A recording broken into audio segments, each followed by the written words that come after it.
Alright, another video of items, recent items picked up at estate sales and different auctions. And so let's take a look at some of the stuff here. This here is it's a fairly standard, like a M76 Israeli helmet.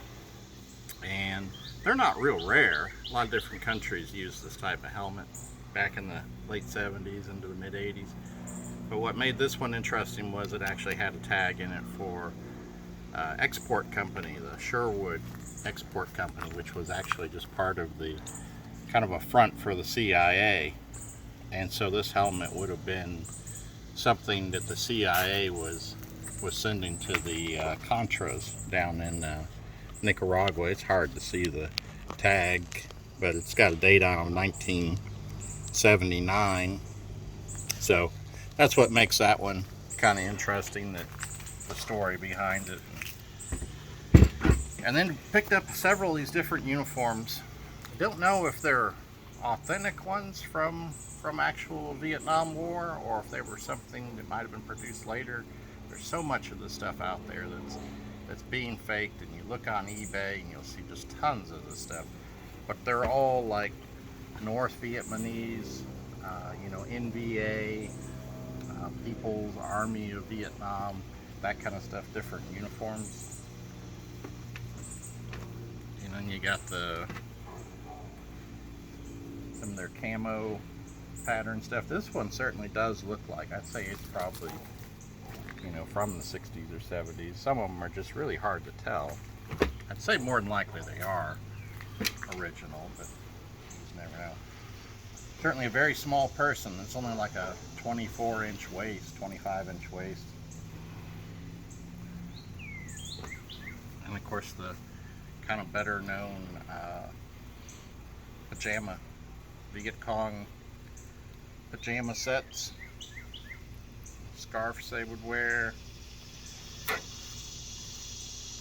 And then this here, they've got a bunch of stuff from this gentleman who'd been in the Marines for quite a while.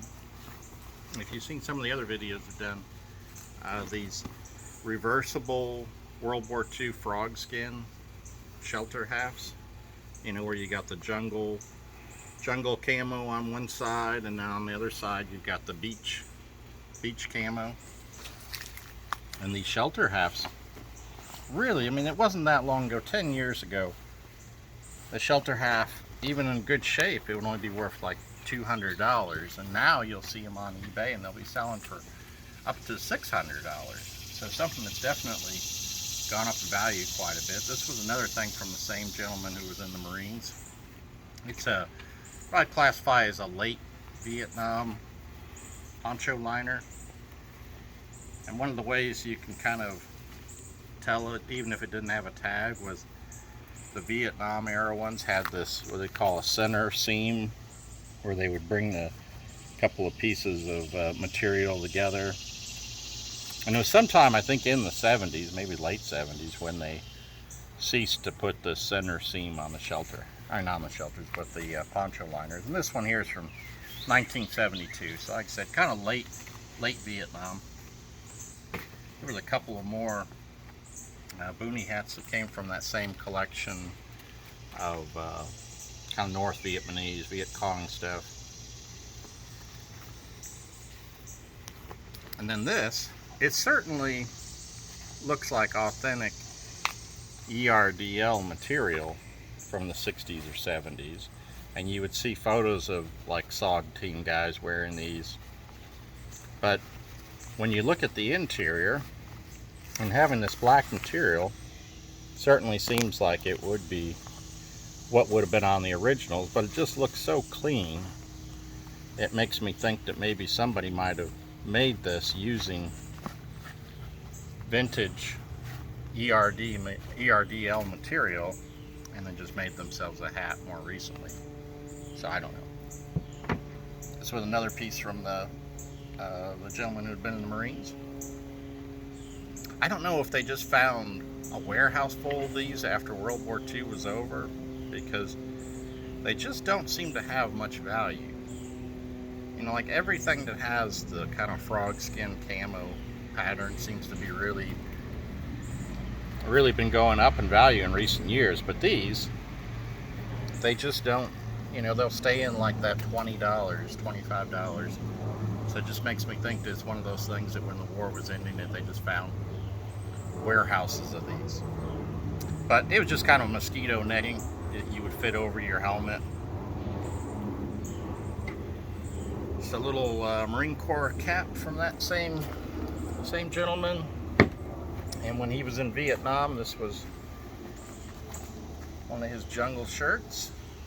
If you've seen some of my other videos I've done on the different patterns of jungle shirts, you'll recognize that this one, having the epaulets on the shoulders, but having the buttons that are still covered, and then on the back having the size take up, that this would be a second pattern jungle shirt.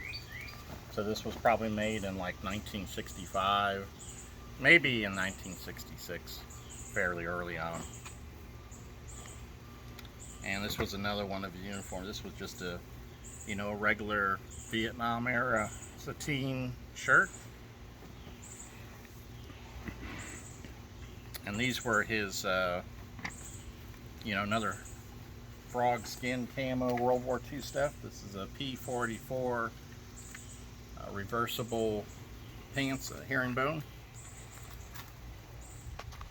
And these ones, you can see he wore them quite a bit. They had some different holes, you know, missing a button, you know, some tears in them. And then he had added, I guess they weren't quite long enough for him at some point. Maybe this was after he got out of the military or something. Maybe he decided to continue wearing them, I don't know. But decided to extend the inseam on them. Got himself a fabric that he could find that was the closest. But you know, these pants here, when they're in good shape, you'll see them sell sometimes for up to $1,000. But of course, this one being seen quite a bit of use, I'd say, that it kind of brings down the collector base for that. But still, they're getting pretty rare, all that stuff is. And this was his P56 shirt. So this was kind of the transition between, you know, the Marines go from using the herringbone material to using this to going to the sateen shirt. So just kind of a transition through the years.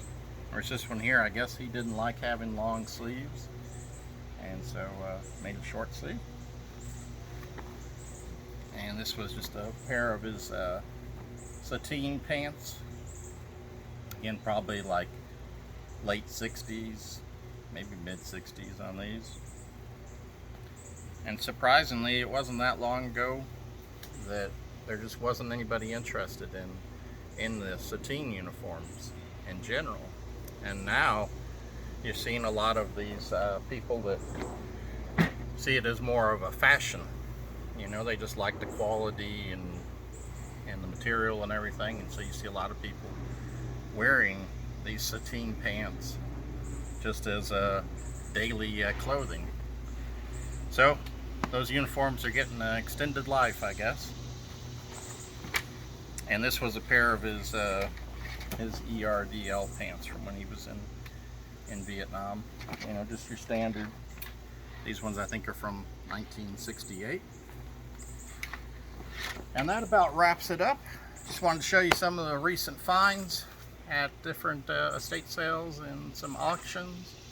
I hope you've enjoyed the video, seen a variety of different items. If you have, encourage you to check out the other videos. Got over 30 different ones showing anywhere from World War II, mainly World War II, to Vietnam items. All these things come from estate sales, estate auctions, online auctions, so forth. So they almost all come from, basically from the original estates. So they're, every item's got its own story.